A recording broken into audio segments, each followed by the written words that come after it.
January 17, 1945. The sky over Luxembourg hung low and colorless, as if the war itself had drained it of light. Snow lay thick across the forest roads, pressed into frozen ruts by the endless grinding of steel tracks. Engines idled in the distance, deep, mechanical breaths cutting through the silence. Somewhere beyond the tree line, artillery rolled like distant thunder, slow and deliberate, echoing across the white expanse. Columns of American armor stood poised along narrow roads, their hulls crusted with ice, their crews wrapped in layers of woolen exhaustion. The cold was relentless. It seeped into boots, stiffened fingers, dulled reflexes.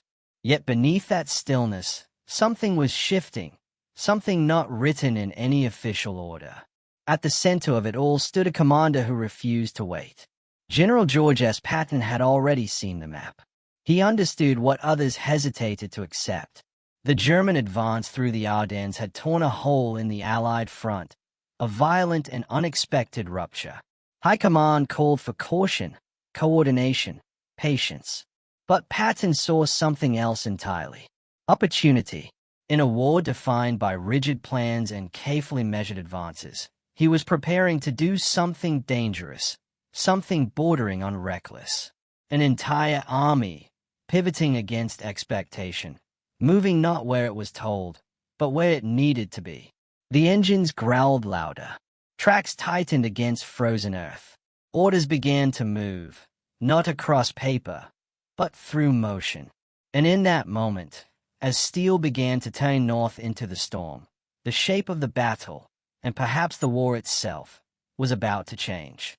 By the closing months of 1944, the war in Europe had entered a phase that many Allied commanders believed was approaching its inevitable conclusion.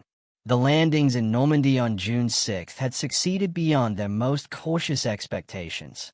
From the beaches of France, Allied forces had pushed inland with relentless pressure, breaking through German defensive lines and liberating vast stretches of occupied territory. Paris had fallen in August, greeted not by resistance, but by celebration. By autumn, the front lines had advanced to the borders of Germany itself. To many within the Allied command structure, it seemed the Third Reich was collapsing under the weight of its own exhaustion. Yet beneath this appearance of momentum, there were fractures, subtle but dangerous. Supply lines stretched thin across hundreds of miles of recently liberated land. Roads, battered by retreating German forces in constant use, slowed the movement of fuel, ammunition, and reinforcements. The rapid advance had created a paradox. The faster the Allies moved, the more vulnerable they became to disruption. Armies that had once been tightly coordinated now operated along extended fronts, with gaps forming between units. It was in these gaps that uncertainty began to grow. At the strategic level, leadership disagreements added another layer of tension. General Dwight D. Eisenhower, Supreme Commander of the Allied Expeditionary Force, favored a broad-front advance, steady, coordinated, minimizing risk. His approach relied on overwhelming pressure applied across the entire German line, ensuring no single point became dangerously exposed. But not all commanders shared that vision. Among them, General George S. Patton stood apart. Commanding the U.S. Third Army, Patton had already demonstrated a preference for speed, aggression, and decisive maneuver. His campaigns across France had been defined by rapid breakthroughs and relentless pursuit. Where others paused to consolidate, Patton pushed forward. Where others saw limits, he saw openings. This difference in philosophy would soon become more than a matter of debate. Across the front, German forces appeared weakened, but not defeated. Intelligence reports suggested shortages of fuel, dwindling manpower, and a strained industrial base struggling under constant Allied bombing. To many Allied planners, Germany no longer had the capacity to launch a major offensive. The expectation was simple: continued pressure would bring about collapse. But that expectation would prove dangerously incomplete. Deep within the German High Command, a different calculation was taking shape. Adolf Hitler, refusing to accept a defensive end to the war, began assembling what would become one of the most desperate gambles of the conflict. The plan was bold, even reckless, an all-out counteroffensive through the Ardennes forest, a region considered by the Allies to be unsuitable for large-scale armored operations. It was, precisely for that reason, the perfect place to strike. The Ardennes was quiet, thinly held by American divisions, many of them inexperienced or recovering from earlier battles. It was regarded as a relatively calm sector of the front. The dense forests and narrow roads made large movements difficult, and winter conditions only added to the challenge. Snow, fog, and freezing temperatures reduced visibility and grounded Allied air superiority, one of their greatest advantages.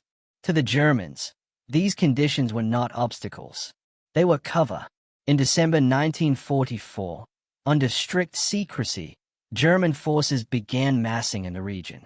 Tanks, artillery, and infantry units were assembled with a singular objective: break through the Allied lines, drive westward, and capture the vital port of Antwerp. Such a victory would split the Allied armies, disrupt supply lines, and potentially force a negotiated peace. It was a plan born not of strength, but of necessity, and desperation often carries a dangerous clarity. When the offensive began on December 16th, it achieved exactly what it was designed to do: surprise. American units in the Ardennes were caught off guard as waves of German armor and infantry surged through the forest. Communications faltered. Defensive lines fractured. Entire units found themselves isolated, surrounded, or forced into chaotic retreat. The front, once stable, bent inward under the sudden pressure, creating a massive bulge in the Allied lines. The Battle of the Bulge had begun. For the German soldiers advancing through the snow-covered forests, the early hours of the offensive carried a sense of renewed possibility. After months of retreat, they were moving forward again, pushing against an enemy they believed had grown complacent. The weather shielded them from Allied aircraft. The terrain concealed their movements. For a brief moment, the momentum of war seemed to shift. But that momentum came at a cost few could fully comprehend.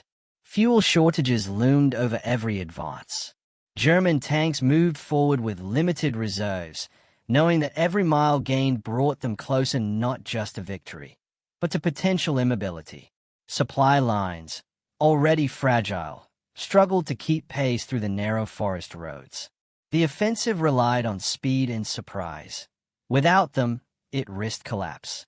On the Allied side, the initial shock gave way to a rapid and urgent reassessment. Reports flooded into command centers describing breakthroughs, encirclements, and fierce resistance. The scale of the German attack became clear only gradually, as scattered pieces of information formed a larger picture, one far more serious than anyone had anticipated. And at the center of that realization stood a single, critical question: how to respond. Eisenhower faced a rapidly evolving crisis. The German offensive threatened to divide Allied forces, sever supply lines, and prolong the war indefinitely. Immediate action was required, but it had to be coordinated, deliberate, and effective. In the south, Patton's Third Army was engaged in its own operations, pushing eastward. His forces were not positioned to confront the German breakthrough directly. At least, not according to the original plan. But war has a way of rewriting plans in an instant. As the situation in the Ardennes deteriorated, the possibility of redirecting entire armies began to take shape. It was a complex, risky undertaking, moving tens of thousands of men, vehicles, and supplies across winter terrain, under pressure and within a limited time frame. For most commanders, such a maneuver would require days of planning. For Patton, it was already in motion. Even before formal orders were issued, he had begun considering the unthinkable, a rapid pivot of his entire army northward, into the heart of the German offensive. It was a move that defied conventional expectations, not just because of its scale, but because of its speed. The war, which had seemed to be approaching its end, had suddenly become uncertain again. And in that uncertainty, The difference between caution and action would begin to define everything that followed.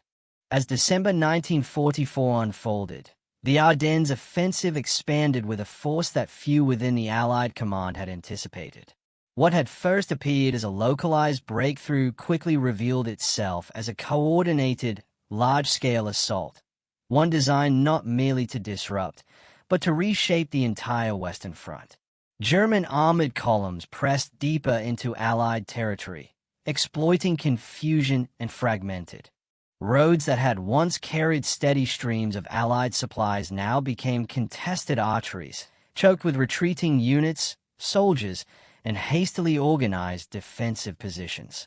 That remained firmly on Germany's side, dense fog and relentless snowfall grounding Allied aircraft, blinding reconnaissance efforts, and allowing German units to move with a degree of concealment that had become rare in the later stages of the war. For the German, the offensive carried a fragile sense of resurgence. After months of defensive, they were advancing again, rolling through forests and villages that had once seemed permanently lost. Were clear, move fast, strike hard, and do not stop. There was little room for hesitation. Each mile gained was meant to bring them closer to the Meuse River, and ultimately, to Antwerp. But beneath that forward momentum lay an unspoken truth. Germany was running on borrowed time. Fuel shortages, already crippling in earlier operations, now became a constant shadow over every advance. Tanks moved with strict limitations. Supply convoys struggled to keep pace along narrow, snow-covered roads. Units that pushed too far ahead risked isolation, not because of enemy resistance alone, but because they could simply run out of the resources needed to continue. The offensive was powerful, but it was also fragile. On the Allied side, the initial shock was gradually replaced by a more focused response. Command structures adapted under pressure, were reorganized, and critical road junctions, bridges, and towns were identified as essential to slowing the German advance. One such location would become a symbol of resistance, Bastogne. Situated at a vital crossroads in Belgium, Bastogne held strategic importance far beyond its size. Whoever controlled it would influence the movement of forces across the region. As German units advanced, they quickly recognized its value and moved to encircle it. Inside Bastogne, American forces, most notably elements of the 101st Airborne Division, found themselves surrounded. Cut off from immediate reinforcement, facing freezing conditions, dwindling supplies, and constant artillery bombardment, they held their position with a determination that would soon become legendary. For the German command, Bastogne represented an obstacle to be removed quickly. For the American defenders, it became something else entirely. In a battlefield defined by uncertainty. While this struggle unfolded in the north, the broader Allied response began to take shape at the highest levels of command. General Eisenhower convened his senior commanders to assess the situation and determine a course of action. The scale of the German offensive demanded more than localized. It required a coordinated countermeasure capable of halting and eventually reversing the advance. Among those present was General Patton. Unlike many of his counterparts, Patton approached the crisis with a clarity that bordered on audacity. Where others saw a defensive problem, he saw an offensive opportunity. The German forces had extended themselves into a narrow corridor. They're stretched, their flanks exposed. If struck correctly, their advance could be not just stopped, but shattered. But there was a problem. Patton's Third Army was positioned to the south, engaged in operations that had been planned long before the German offensive began. Redirecting his forces would mean halting those operations, reorganizing entire divisions, and executing a massive change in direction, all under the constraints of winter conditions and limited time. It was, by any standard, an extraordinary challenge. During the command discussions, Eisenhower posed a critical question. How quickly could Patton pivot his army north to relieve the pressure at Bastogne? The answer he received was unexpected. Patton did not speak in terms of weeks or even extended days. He had already considered the possibility. Plans had been drafted. Routes had been identified. Units had been prepared, quietly, efficiently, in anticipation of a scenario that others had not fully imagined. His response was simple, but its implications were profound. He could move within 48 hours. To many, this bordered on impossibility. Moving an entire army, tens of thousands of men, thousands of vehicles, artillery units, supply chains, across difficult terrain in such a short time required not just planning, but execution at a level rarely achieved in. Yet Patton was not proposing a cautious redeployment. He was preparing for something far more aggressive. The pivot would not be a retreat or a repositioning. It would be a direct thrust into the German flank, aimed at relieving Bastogne and disrupting the very core of the offensive. It would place his forces into one of the most contested areas of the battlefield, at a moment when conditions were at their worst. Still, the decision was made. Orders began to flow, not as hesitant adjustments, but as precise instructions. Units that had been advancing east suddenly received new directions. Columns began to turn. Maps were redrawn. Timetables compressed. And across snow-covered roads, under skies still heavy with fog, an entire army began to move, not away from the fight, but directly into its dangerous center. For the soldiers of the Third Army, the shift was immediate and disorienting. One day, they were pushing forward along a familiar axis. The next, they were turning sharply, marching through freezing conditions toward a battle that was still unfolding, its outcome uncertain. Engines roared to life. Tracks cut new paths through snow and ice. Supply lines stretched and reformed, carrying with them something the German increasingly lacked: fuel, food, and the industrial of a nation that could sustain on a massive scale. That contrast, though not always visible in the moment, would soon become decisive. For the German advancing through the Ardennes, the early days of the offensive had brought hope. Hope that the could still be turned, that a decisive blow might force the Allies to reconsider their advance. But as days passed, that hope began to erode. Resistance stiffened. American units, once scattered, began to regroup and hold key positions with increasing determination.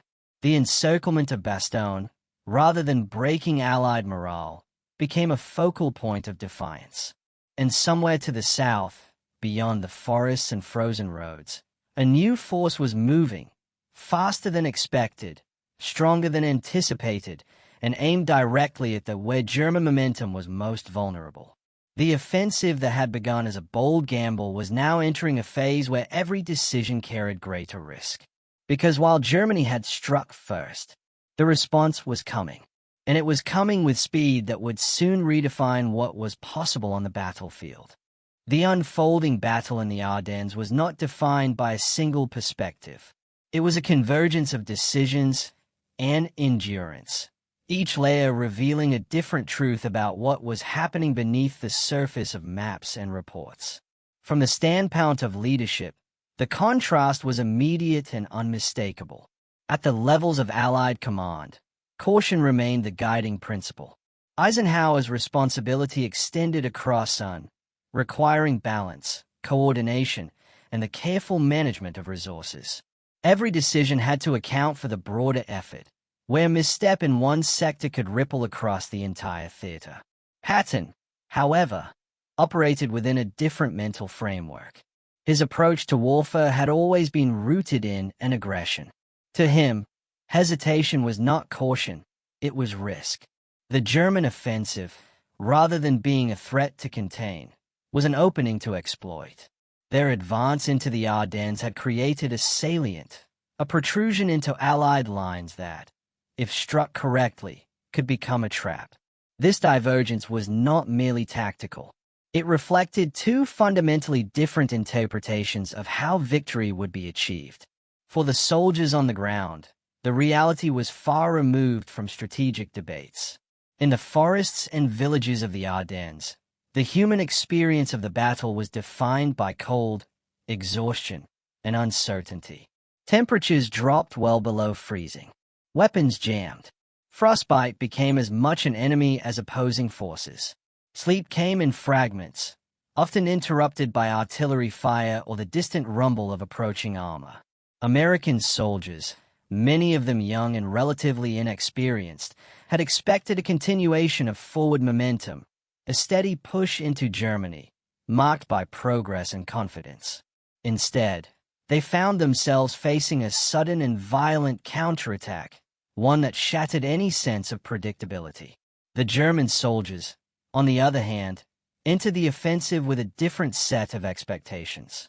They had been told this operation could change everything, that a decisive breakthrough could split Allied forces and force a negotiated peace.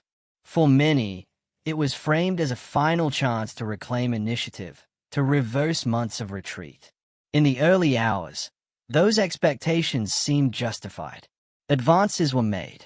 Positions were overrun. Confusion spread through Allied lines. They of surprise, carefully cultivated through secrecy and timing, delivered exactly what it promised. But expectation and reality rarely remain aligned for long in war. As the offensive progressed, German units began to encounter increasing resistance. Roads became congested, not just with advancing forces, but with the logistical strain of sustaining them. Fuel shortages forced difficult decisions. Vehicles were abandoned.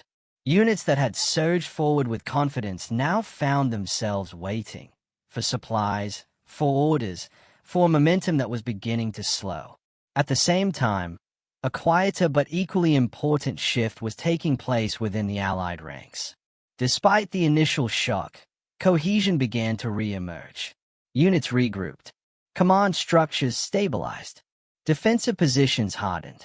And perhaps most importantly, the industrial capacity behind the Allied effort began to assert itself in a tangible way. This was where the battle extended beyond tactics and terrain. It became a question of systems. American forces, even under pressure, continued to receive supplies, food, ammunition, fuel, delivered through a network that, though strained, remained functional. In contrast, German forces operated under increasing scarcity. Every advance consumed resources that could not be easily replaced. This contrast, subtle at first, would grow more pronounced with each passing day. Within this broader dynamic, the movement of Patton's Third Army introduced a new layer of complexity. From a tactical perspective, the pivot northward represented one of the most ambitious maneuvers of the war. It required coordination across multiple divisions, precise timing, and the ability to maintain momentum under conditions that naturally resisted it. From a human perspective, it demanded something equally significant: trust. Soldiers who had been advancing in one direction were now turning sharply into a new axis of conflict. Orders changed. Objectives shifted. Yet they did not slow. Columns moved through snow-covered roads, often in near darkness, guided by discipline and that they understood the larger picture. For the German command, this movement was not immediately apparent. The initial success of the offensive had created an expectation that Allied responses would be slow, fragmented, and primarily defensive. That an entire army could reposition itself with such speed and then launch a coordinated counterattack was not fully anticipated. This gap between expectation and reality began to widen, and within that widening gap, the balance of the battle started to shift. Because while the German offensive had been built on surprise, the Allied response was beginning to take shape around something far more enduring: adaptation. It was not a single decision or action, but a series of adjustments, each one closing the space that the German forces had initially created. And at the center of those adjustments was a commander who did not simply react to the battlefield. He moved to redefine it. As the battle deepened, the shifting dynamics of the Ardennes revealed themselves not just in movement, but in method. Beneath the visible of and steel, a more intricate contest unfolded, one defined by tactics, technology, and the fragile line between discipline and. From a tactical perspective, The German offensive had been designed with precision. Surprise and concentration of force were its core principles. By striking through a lightly defended sector, German planners aimed to bypass Allied positions and exploit depth rather than engage in prolonged. In the opening phase, this approach worked. Narrow roads funneled armored columns forward, creating powerful thrusts that pierced through American lines. But the same terrain that enabled initial success also imposed limits. The Ardennes was not built for sustained large-scale maneuver. Its dense forests and restricted, forced German units into predictable paths. Bottlenecks formed. A single destroyed vehicle could delay an entire column. As resistance increased, these became more pronounced, reducing that had been essential to the plan. In contrast, Patton's response relied on a different tactical philosophy: fluidity within constraint. His pivot north was not simply a movement. It was a calculated reorientation designed to strike where German forces were most extended. Rather than confronting the strongest points of the offensive, he aimed for its edges, its flanks, where coordination was weaker and vulnerability greater. This approach transformed the nature of the engagement. Instead of a direct collision, the battle became one of positioning. German forces, advancing forward, began to face pressure from directions they had not fully secured. The offensive, once focused and linear, started to fragment under the weight of multiple threats. Technology, too, played a critical role, though not always in the way one might expect. American armored units, particularly the M4 Sherman tanks, were not individually superior to their German counterparts such as the Panther or Tiger. In direct engagements, German tanks often held advantages in armor thickness and firepower. Yet warfare is rarely decided by individual superiority alone. What the American forces possessed was scale and support. Sherman tanks operated as part of a larger system, integrated with infantry, artillery, and a logistical network that ensured continuous operation. Damaged vehicles could be repaired or replaced. Fuel and ammunition, though challenged by distance, continued to arrive. This consistency allowed American units to sustain pressure over time. German armored units, by contrast, operated under increasingly difficult conditions. Even the most formidable tank became ineffective without fuel. Maintenance, already complex, became more so in freezing temperatures and constrained terrain. As the offensive progressed, the gap between potential and reality widened. And within that gap, momentum began to slip. At the moral and ideological level, the battle exposed deeper tensions. Military doctrine traditionally emphasized discipline, adherence to orders, and coordinated execution. These principles formed the foundation of effective command structures, yet also demanded initiative, the ability to act decisively in the face of incomplete information and rapidly changing. Patton's actions existed at the intersection of these forces. His decision to pivot the Third Army was not made in isolation from command authority, but it pushed the boundaries of what was expected. It required a willingness to interpret intent rather than follow explicit instruction. It carried risk, not just operational, but reputational. Failure would not simply mean defeat on the battlefield. It would raise questions about judgment and, yet within that risk lay the potential for transformation. For the soldiers executing these orders, the distinction between discipline and initiative was less abstract.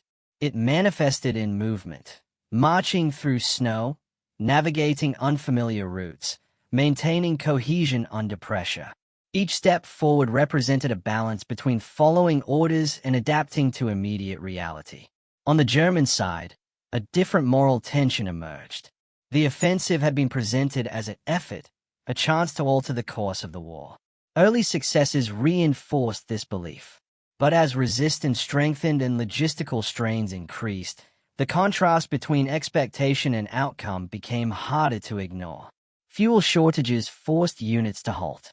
Supplies dwindled. The vision of rapid began to fade, replaced by the reality of overextension. For soldiers who had advanced with renewed hope, The slowing of momentum carried a psychological weight that was difficult to overcome. In this way, the battle became not just a test of strength, but of endurance, physical, logistical, and through it all, a recurring contrast quietly shaped the outcome. American columns, despite delays continued to move with the support of a system that provided what was needed to sustain the fight. Hot meals reached forward positions when possible. Fuel lines, though stretched, delivered the energy that kept engines running. Artillery shells arrived to reinforce defensive lines. These elements, often overlooked in the larger narrative represented something fundamental. Continuity. For German forces, the continuity was increasingly absent. Each advance consumed resources that could not be easily replaced. Each delay compounded the strain. The offensive, once driven by, began to slow, not because of a single defeat, but because the conditions necessary for its success were gradually eroding. And as that erosion continued, the balance of the battle shifted further. What had begun as a sudden and powerful was now encountering a response that was not only resilient, but adaptive, sustained, and increasingly coordinated. The stage was set for a moment, because while the had been defined by movement and pressure, it was approaching a point where everything would converge, where timing, positioning, and would collide in a way that could no longer be adjusted or reversed. And at the center of that convergence, Patton's gamble was about to be tested. December 22nd, 1944. The cold had hardened into something almost immovable. Roads were no longer just frozen. They were carved into rigid of ice, where every of steel required force and precision. Across the southern edge of the Ardennes, the first elements of the U.S. Third Army began their turn. It was not gradual. It was not cautious. It was a pivot, sharp, deliberate, and executed at a scale that few had believed possible. Entire divisions, once oriented eastward, now moved north. Columns stretched for miles. Tanks, half-tracks, artillery, fuel, all threading through narrow roads, often under cover of darkness. Military police stood at critical intersections, redirecting movement with disciplined urgency. Every unit had a place. Every movement was timed. There was no space for confusion. This was not improvisation. It was preparation revealed. Patton's staff had anticipated the possibility of such a maneuver days before it was officially required. Routes had been mapped. Contingencies outlined. When they came, did not create the movement, they accelerated it. Within 48 hours, the impossible had begun to take shape. To the north, Bastogne remained encircled. German forces had tightened their grip, pressing inward with artillery and infantry assaults. The town, vital not for its size but for its position, had become a focal point of the entire offensive. Roads converged there. Control of Bastogne meant control of movement, and in a battle defined by movement, that control was everything. Inside the perimeter, American defenders endured conditions that defied expectation. Ammunition was rationed. Medical supplies dwindled. The cold cut through layers of uniform and alike. Yet the line held, not because it was strong, but because it refused to break. For the German command, Bastogne was expected to fall. Its encirclement appeared complete. Its defenders were isolated. The logic suggested that time alone would deliver victory. And so, German forces continued their advance beyond it, focusing on the broader objective, pushing west toward the Meuse. But this calculation carried a critical assumption, that the encircled would remain unsupported, that no significant force could arrive in time to challenge the perimeter. That assumption was already beginning to fail. From the south, the elements of Patton's Third Army pushed forward against resistance that was growing more organized with each mile. Weather conditions, still harsh, slowed movement but did not stop it. Engineers cleared paths. Vehicles were repaired in the field. Fuel continued to arrive, sometimes delayed, but never absent. This continuity mattered, because speed alone was not enough. It had to be sustained. As American units advanced northward, they began to encounter German forces that had not expected opposition from that direction. These were not the spearhead units driving the offensive, but supporting elements, stretched thin, focused forward, and now forced to react to a threat emerging on their flank. The initial clashes were sharp and localized. Small engagements at crossroads, clearings, and villages. German units attempted to delay the advance, to buy time for the offensive to continue. But time was precisely what Patton's movement was designed to deny. Each delay was met with pressure. Each resistance point was bypassed or overwhelmed. Momentum, once seized, was not relinquished. By December 23rd, the weather began to shift. The dense fog that had shielded German movement started to lift. Skies cleared just enough to allow Allied aircraft to return to the battlefield. Fighter bombers struck supply lines, targeted armored columns, and disrupted the already strained German logistics network. What had once been concealment became exposure. And for German forces already operating at the edge of their capacity, this change carried immediate consequences. Fuel convoys were destroyed. Reinforcements delayed. Units that had advanced confidently now faced the possibility of isolation, not because they had moved too slowly, but because the environment around them had changed. At the same time, the pressure on Bastogne intensified. German forces, aware of the approaching American relief effort, increased their attacks in an attempt to secure the town before it could be reinforced. Artillery barrages struck. Infantry assaults tested the defensive perimeter. Yet despite the intensity, the defenders held, not because conditions improved, but because they endured. And as they endured, the distance between them and Patton's units steadily decreased. December 24th. The leading elements of the Third Army were now within striking distance. The advance had not been without cost. Vehicles had broken down. Soldiers had marched through conditions that pushed the limits of endurance. Supply lines had been stretched to their maximum capacity, but that had been maintained. The pivot had worked. What remained was execution at the point. German forces, now aware of the threat from the south, attempted to reposition, but their ability to do so was constrained. The offensive had committed resources forward, leaving limited flexibility for rapid. Units that might have reinforced Bastogne were already engaged elsewhere, or lacked the fuel to move. The initiative, once firmly in German hands, was slipping, and in its place, a new dynamic emerged, one defined not by surprise, but by convergence. American forces advancing from the south, defenders holding within Bastogne, a power returning overhead, supply lines, strained, but functioning, feeding the advance with the resources needed to sustain it. All of it narrowing toward a single outcome. The encirclement that had once symbolized German control was now becoming because the line was no longer closed. It was being pressed from both sides. And as December 25th approached, the moment that would define the entire operation drew near. December 26th, 1944.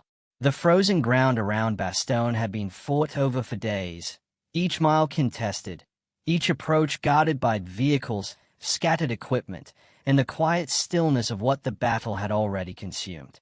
Snow continued to fall in light sheets, softening but not the reality beneath it. By now, the of Patton's advance had narrowed into focus. The leading elements of the U.S. 4th Armored Division pushed forward along the approaches to the resistance intensified.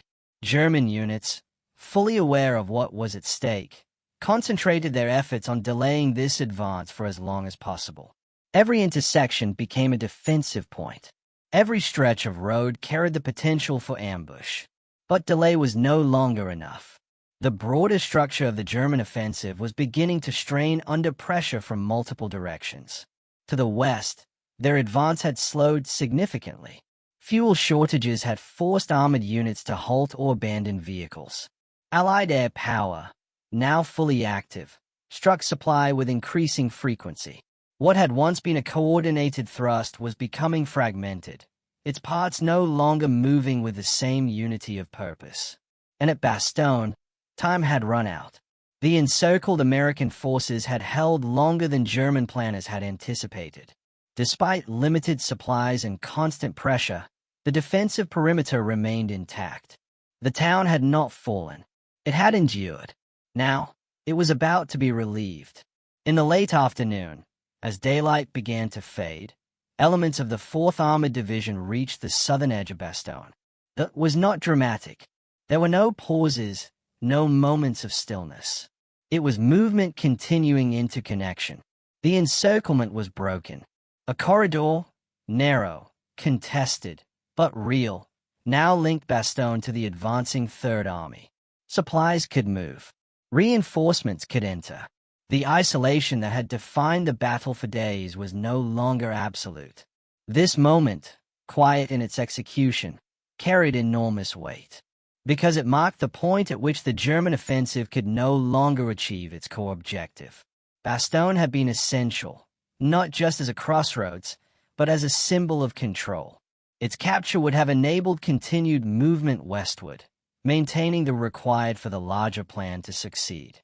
Its survival, and now its relief, meant that movement would remain constrained, contested, and ultimately unsustainable. For the German forces, the shift was immediate. What had been an advance became a struggle to hold position.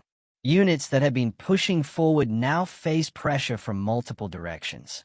Supply shortages, already critical, became decisive.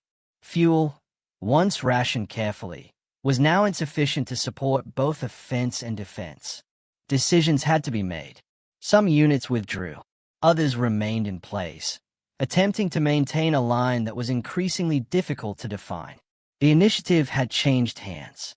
For Patton, the maneuver validated not only the decision to pivot, but the entire philosophy behind it. Sustained and directed, had achieved what caution alone could not.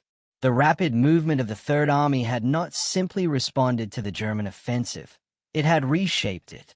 And beyond the battlefield, the reaction within Allied leadership reflected that realization. Winston Churchill, observing the developments from London, recognized the significance of what had occurred. That had emerged so suddenly in the Ardennes was being reversed, not through slow containment, but through decisive action.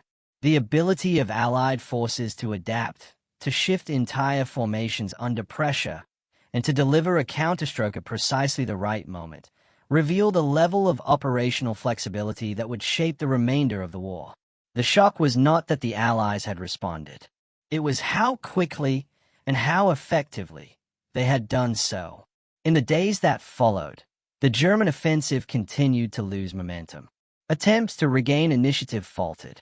The conditions that had enabled the initial advance, surprise, weather, concentration, could no longer be replicated. Instead, German forces found themselves facing a coordinated opposition that was growing stronger with each passing day. The bulge in the Allied lines began to contract. What had once been a deep penetration into Allied territory was gradually pushed back. Town by town, road by road, the gains of the offensive were reversed. The cost, in men and material, was severe on both sides, but the of the battle was no longer in doubt. For the soldiers who had experienced it, the change was tangible. The uncertainty of the early days gave way to a clearer sense of direction. Supply lines stabilized. Reinforcements arrived. The cold remained, the danger persisted, but the balance had shifted. What had felt like defense against an overwhelming force now became a deliberate advance against an opponent losing strength. And through it all, one contrast remained constant. American forces, supported by a system capable of sustaining prolonged, continued to operate with continuity. Fuel reached the front. Food, even if limited, arrived with regularity. Equipment could be repaired or replaced. This flow, steady, reliable, underpinned every action on the battlefield. For German forces, that flow had broken down. The offensive had consumed what could not be replenished. Each mile gained had carried a hidden cost. one that became visible only when movement slowed and supplies ran out. Tanks stood idle. Units waited for resources that would not come. In the end, it was not a single blow that ended the offensive. It was the gradual realization that it could no longer continue. And as that realization took hold, the final phase of the battle began. Not as a dramatic collapse, but as an inevitable withdrawal from a position that could not be sustained. The firestorm that had erupted in the Ardennes was fading, but what it left behind would shape everything that followed. January 1945. The Ardennes forest, once shaken by the violent surge of armored warfare, now lay under a heavy silence. Snow covered the broken landscape, concealing burnt-out vehicles, shattered tree lines, and the frozen remnants of weeks of relentless. What remained was not calm, but exhaustion. The battlefield had not healed. It had simply stopped moving. In military reports, the scale of what had unfolded began to take form with colder precision. The German Ardennes offensive, what history would come to recognize as the Battle of the Bulge, had failed to achieve its strategic objective. Antwerp remained out of reach. The Allied front had held, and the breakthrough that was meant to split the Allied armies had instead been contained, absorbed, and reversed. The cost, however, was immense. Across both sides, casualties numbered in the tens of thousands. Entire units had been decimated or rendered combat ineffective. Vehicles lay abandoned along frozen roads, their metal frames locked in ice. Supply depots had been destroyed. Villages across Belgium and Luxembourg bore the scars of artillery fire and urban fighting. Civilians, caught between advancing and retreating armies, endured displacement, destruction, and hardship that extended far beyond the battlefield itself. For the German army, the failure of the offensive carried consequences that extended beyond immediate losses. The gamble had consumed critical reserves of fuel, manpower, and armored strength, resources that could not be easily replaced in the final phase of the war. The attempt to regain strategic initiative in the West had instead accelerated depletion. What had been intended as a blow became a strain that the system could no longer absorb. German armored formations, once capable of concentrated offensive power, were now increasingly fragmented. Supply lines, already fragile, deteriorated further under sustained Allied air interdiction. The ability to mount large-scale operations in the West diminished significantly after the Ardennes campaign. In practical terms, the offensive marked the last major German attempt to alter the Western Front through large-scale maneuver. On the Allied side, the aftermath was equally revealing, but in a different way. The initial shock of the German breakthrough had exposed vulnerabilities in coordination, intelligence interpretation, and frontline distribution. Yet the response had demonstrated something equally significant: adaptability under pressure. Command structures that had been momentarily disrupted were able to reorganize with speed. Communications, though strained, remained functional enough to coordinate a continent-spanning counteroffensive. Within that response, Patton's rapid northward pivot became a defining case study in operational flexibility. The movement of the Third Army, executed in days, under winter conditions, across contested terrain, stood in contrast to traditional expectations of military redeployment. It demonstrated that large formations, often assumed to be slow-moving by nature, could in fact be reoriented with extraordinary speed when planning, discipline, and logistical coordination aligned.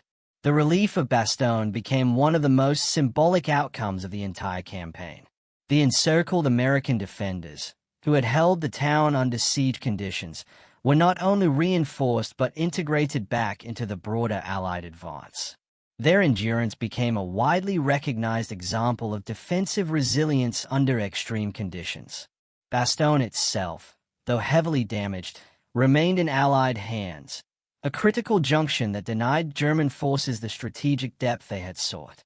Winston Churchill, reflecting on the events and later assessments, would emphasize the importance of Allied unity under pressure. The Ardennes crisis, rather than dividing command, had ultimately reinforced coordination between leadership structures. Eisenhower's centralized authority, combined with the aggressive responsiveness of field commanders like Patton, created a dynamic balance between strategy and execution that proved decisive. Yet beyond command decisions and operational outcomes, the human dimension remained central. For soldiers who had fought through the frozen forests, the memory of the battle was defined not only by combat, but by environment. The cold was not incidental, it was constant. It shaped movement, limited endurance, and intensified every aspect of survival. Weapons malfunctioned. Engines failed.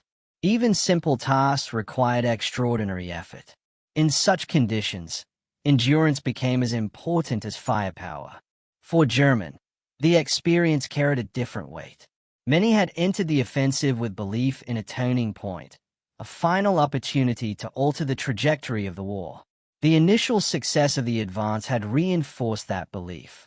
But as momentum slowed and resources dwindled, that expectation gave way to a harsher reality, an offensive operating beyond its sustainable limits. Retreat, when it came, was not orderly. It was shaped by fragmentation, loss of cohesion, and the absence of logistical support necessary to maintain structured withdrawal. For the Allied forces, the experience reinforced a different lesson. That even in the face of surprise and initial setbacks, sustained industrial capacity and coordinated response could reassert control over the battlefield. The ability to absorb shock, reorganize, and counterattack at scale became one of the defining characteristics of the late-war Allied effort in Western Europe. By early 1945, as the front stabilized once again, the Ardennes offensive stood as a turning point, not because it changed the outcome of the war, but because it revealed the limits of what Germany could still achieve and the expanding capacity of the Allies to respond under extreme pressure. The forest would eventually recover. The snow would melt. Roads would be rebuilt. But the strategic reality forged in those weeks would not return to what it had been before. The initiative had shifted permanently. And from that point forward, the path of the war in the West moved in only one direction. Forward. The Ardennes offensive did not end with a single moment of collapse, but with a gradual fading of possibility, an erosion of momentum that revealed a deeper truth about modern warfare. What had begun as a sudden, violent attempt to fracture the Allied advance ultimately became a demonstration of limits. The limits of surprise, the limits of supply, and the limits of endurance when stretched beyond sustainable depth. In the frozen forests of Belgium and Luxembourg, the war briefly returned to its most elemental form. Men fought not for territory alone, but for survival in conditions that stripped away comfort and certainty. Engines stalled in the cold. Ammunition froze. Visibility vanished into snow and fog. In such an environment, even the most advanced planning could be disrupted by something as simple and as absolute as winter itself. Yet within that harsh environment, another force proved decisive. Continuity. The Allied system, with all its imperfections, maintained a flow of resources that sustained operations even under strain. Fuel reached armored columns. Artillery remained supplied.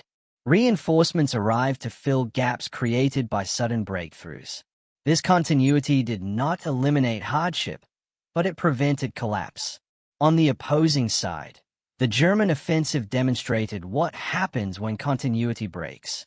Initial success created movement, but movement consumed resources faster than they could be replaced. Every kilometer advance carried unseen logistical weight, and when that weight exceeded capacity, momentum slowed, not because resistance alone was overwhelming, but because the structure supporting the advance could no longer sustain itself. The relief of Bastogne became the symbolic center of this reality. A surrounded force held under extreme conditions did not fall, not because the siege lacked intensity, but because it was met with reinforcement at the critical moment. The junction was reopened. The isolation was broken. And with that, the operational purpose of the encirclement dissolved. Patton's rapid northward movement, in this context, represented more than a tactical maneuver. It illustrated a shift in how modern armies could respond to crisis, where speed of coordination and flexibility of command could counterbalance even well-prepared offensives. The ability to redirect large formations across vast distances in a compressed time frame became one of the defining operational lessons of the campaign. But beyond strategy and movement, the Ardennes left a deeper impression. It exposed the emotional reality of industrialized war in its final stage. For soldiers on both sides, the experience was shaped less by grand strategy than by immediate conditions: cold, exhaustion, uncertainty, and the constant pressure of an enemy that was either advancing or arriving too late. In such an environment, ideology receded behind necessity. What remained was endurance. Historically, the battle marked a turning point not because it altered the final outcome of the war, but because it clarified it. Germany's last major offensive in the West had failed to achieve strategic disruption. The Allied front, though shaken, had absorbed the impact and returned to advance. From that point onward, the imbalance in industrial capacity, manpower, and logistical depth became increasingly decisive. In the broader arc of World War II, the Ardennes stands as a final convergence of ambition and limitation. It was a moment when desperation met structure, when speed met supply, and when surprise met adaptability. And in that convergence, the direction of the war became unmistakable. The forests eventually fell silent again. Snow melted into spring ground. Roads were rebuilt over ground that had once been contested mile by mile. But the memory of that winter remained embedded in military history, not as a story of sudden collapse or miraculous victory, but as a reminder that modern warfare is ultimately decided not only by battles won in moments, but by systems that endure over time. And in that endurance lay the quiet truth of the Ardennes.